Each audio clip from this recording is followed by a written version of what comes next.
বেশ কয়েকদিন পরে এক কাপ চা নিয়ে আমার বারান্দায় আসলাম আমার গাছগুলোর যত্ন নেওয়ার জন্য, দেখার জন্য। বেশ কয়েকদিন ধরে আমি বারান্দায় আসি না, কারণ শরীরটা ভালো না।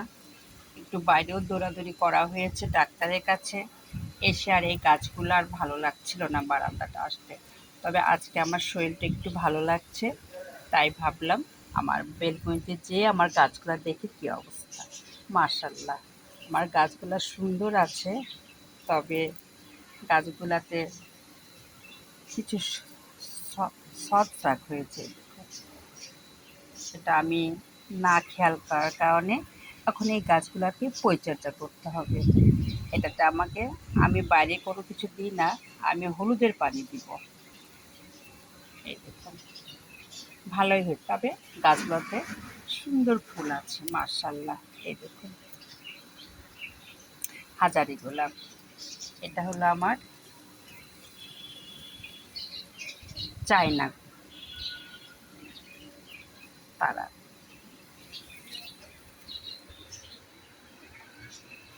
এটাও আসছে আবার ফুল। আচ্ছা, মাশাল্লাহ। তবে খেয়াল একবারে কম করা হয়েছে।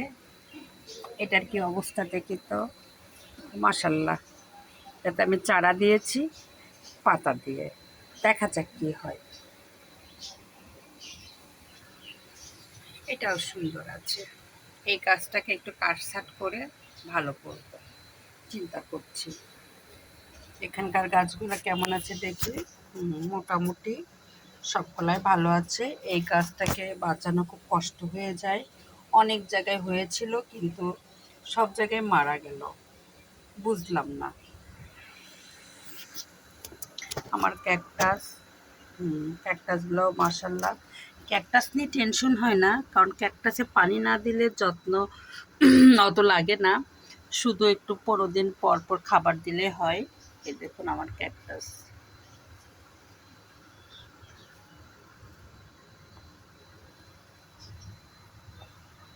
এই দেখুন,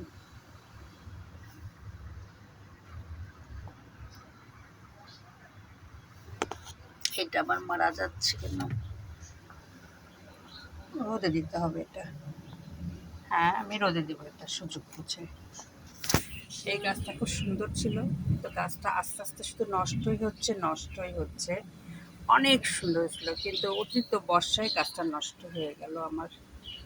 অনেক কষ্ট এই গাছটা নিয়ে। এই গাছটাও সুন্দর, এগুলাও সুন্দর, এটাও সুন্দর হয়েছে। এখন আমরা আসলাম কার কাছে? এই দেখুন, লাল দুটো গোলাপ ফুল এখনো ফোটেনি, ফুটলে আমি ভিডিও দিব। দেখুন, চেরি চেরি আসছে, চেরির সঙ্গে আসছে। এই দেখুন, অনেক কলি। এবার চেরির সঙ্গে 2 রকমের আছে, আবার সাদাও আছে। এই দেখুন, বুঝলাম না, 2 সেট আসছে, সাদাও আসছে আবার লালও আসছে। এই দেখুন, থাক, অনেক কিছু দেখিয়ে ফেললাম 3-4 দিন পরে বারান্দায় এসে। এখন আমি খাবো 1 কাপ চা চেরির সাথে মিল করে, লাল লাল।